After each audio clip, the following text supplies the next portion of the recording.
ರೈತರ ಬಗ್ಗೆ ಅವ್ರಿಗೆ ಪಾಪ ಏನೋ ಕರುಣೆ ಬಂದಂಗೆ ನಾವು ಯಾವತ್ತೂ ಕಾಂಗ್ರೆಸ್ ಪಕ್ಷದ ಸರ್ಕಾರ ರೈತರ ರೈತರಿಗೋಸ್ಕರ ಏನು ಮಾಡಿದ್ದಾರೆ ಅಂತ ಒಂಚೂರು ಒಂದು ಪಟ್ಟಿ ಬಿಡಕ್ಕೆ ಹೇಳಿ ಮೊದಲು ನಾಚಿಕೆ ಆಗಬೇಕು ಬಿ ಜೆ ಪಿಯವರಿಗೆ. ರೈತರ ಮೇಲೆ ಗೋಲಿಬಾರ್ ಮಾಡುವಂಥವ್ರು, ಡೆಲ್ಲಿಯಲ್ಲಿ ಚಳಿಯಲ್ಲಿ ಮಳೆಯಲ್ಲಿ ಎಷ್ಟು ನೂರಾರು ಜನ ರೈತರು ಸತ್ತರು, ರೈತರ ಮೇಲೆ ಗಾಡಿಯನ್ನು ಹತ್ತಿಸ್ಬೇಕು. ಏನು ರೈತರ ಬಗ್ಗೆ ಇದು ಮಾಡ್ತಾರೆ, ನಾಚಿಕೆ ಆಗ್ತದೆ. ಮೇಡಮ್, ನಿಮ್ಮ ತಮ್ಮವರು ಬೆಳಗ್ಗೆ DCM ಅವರನ್ನ ವೆಲ್ಕಮ್ ಮಾಡುವಂಥ ಸಂದರ್ಭದಲ್ಲಿ ಮುಖ್ಯಮಂತ್ರಿ ರಿಪೋರ್ಟ್ ಮಾಡಿ ಪೋಸ್ಟ್ ಮಾಡಿದ್ದಾರೆ. ಇದು ಒಂದು ಚರ್ಚೆಗೆ ಆಗಿದೆ. ದಯಮಾಡಿ ಅರ್ಥ ನಾನು ಆದಂಥ ತಪ್ಪಿಗೆ ವ್ಯಥೆನ ವ್ಯಕ್ತಪಡಿಸ್ತೀನಿ. ಯಾಕೆ ಅಂದರೆ ನಾವು ಪೋಸ್ಟ್ ಮಾಡೋದಿಲ್ಲ, ಹ್ಯಾಂಡ್ಲರ್ಸ್ ಇರ್ತಾರೆ, ಪೋಸ್ಟ್ ಮಾಡುವಂಥ ಸಂದರ್ಭದಲ್ಲಿ ಅಚಾತುರ್ಯನೂ ತಪ್ಪು. ಅದನ್ನು ನಾನು ಯಾಕಂದರೆ ನಾನು ಮೊದಲಿಂದನೂ ಹೇಳ್ತೀನಿ, ಪಕ್ಷದ ಶಿಸ್ತಿನ ಸಿಪಾಯಿ ಅಂತ. ಆ ತಪ್ಪನ್ನು ನನ್ನ ತಪ್ಪನ್ನು ಹೇಳಕ್ಕೆ ಬಯಸ್ತೀನಿ. ತಮ್ಮೆಲ್ಲರೂ ಎದುರುಗಡೆ ನಾನು ನೋಡೇ ಇರಲಿಲ್ಲ, ನನ್ನ ತಮ್ಮ ನೋಡಿ ಅದು ಹಿಂಗೆ ಆಗಿದ್ದು ನಿಮಗೆ ಚೇಂಜ್ ಮಾಡ್ತೀನಿ ಅಂತ ನನ್ನ ತಮ್ಮ ನಾನು ಓಪನ್ ಮಾಡಿ ಅಚಾನಕ್ ಆಗಿದೆ. ಯಾಕಂದರೆ ನಾನಾಗಿ ನನ್ನ ತಮ್ಮ ಆಗಿ ಪಕ್ಷದ ಶಿಸ್ತಿನ ಸಿಪಾಯಿ. ಇದನ್ನ ನಾನು ಕ್ಲಾರಿಫೈ ಮಾಡಿ ಜೀವನಸ್ಥಾನದ ವಿಚಾರವಾಗಿ ಯತೀಂದ್ರ ಅವರು ಕೊಟ್ಟಿರುವಂಥ ಹೇಳಿಕೆ ಸಾಕಷ್ಟು ಚರ್ಚೆನ ಹುಟ್ಟು ಹಾಕಿದೆ. ಜೊತೆಗೆ ಎಲ್ಲವೂ ತಿಳಿಯಾಯಿತು ಅನ್ನುವಂಥ ಸಂದರ್ಭದಲ್ಲಿ ಅವ್ರು ಮಾತನಾಡಿರುವಂಥದ್ದು ಎಷ್ಟು ಸರಿ ಅಂತ ತಪ್ಪು ಅಂತ ಹೇಳೋಳು ನಾನು. ಹೈಕಮಾಂಡ್ ಮೇಲೆ ನಾವೆಲ್ಲರೂ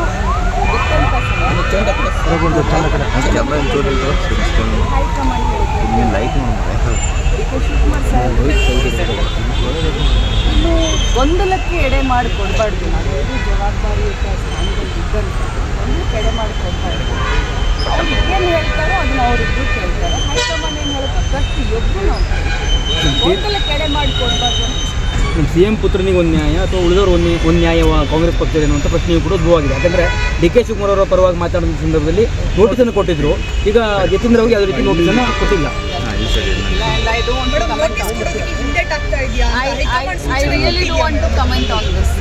ಮೇಡಮ್, ಟಿಪ್ಪು ಜಯಂತಿ ಆಚರಣೆಗೆ ಮತ್ತೆ ಸರ್ಕಾರದಿಂದ ಟಿಪ್ಪು ಜಯಂತಿ ಆಚರಣೆ ಮಾಡಬೇಕು ಕಾಶಪ್ಪನವರು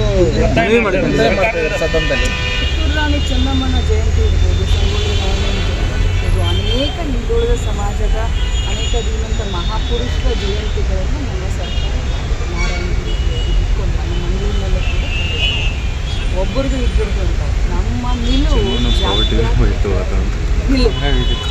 ಯಾಕೆ ಸ್ಪೆಸಿಫಿಕ್ ಆಗಿತ್ತು ಅಂತ ನಾವೆಲ್ಲರದ್ದು ಮಾಡ್ತೀವಿ. ಬಸವಣ್ಣವ್ರದ್ದು ಮಾಡ್ತೀವಿ, ಅಂಬೇಡ್ಕರ್ ಅವ್ರದ್ದು ಮಾಡ್ತೀವಿ, ವಾಲ್ಮೀಕಿ ಅವ್ರದ್ದು ಮಾಡ್ತೀವಿ. ಬಸವಣ್ಣವ್ರನ್ನ ಎಲ್ಲ ಸರ್ಕಾರಿ ಆಫೀಸ್ನಲ್ಲಿ ಬಸವಣ್ಣವರ ಭಾವಚಿತ್ರ ಹಾಕಿದ್ವಿ, ಸಾಂಸ್ಕೃತಿಕ ನಾಯಕ ಅಂತ ಹಾಕಿದ್ವಿ. ಬಸವಣ್ಣವರ ತತ್ವ ಏನು, ಆ ಧರ್ಮದ ಮೇಲೆ ನಾವು ನಂಬಿಕೆನ ಇಟ್ಕೊಂಡಿದ್ದೇವೆ. ಯಾಕೆ ಸ್ಪೆಸಿಫಿಕ್ ಆಗಿ ತಾವು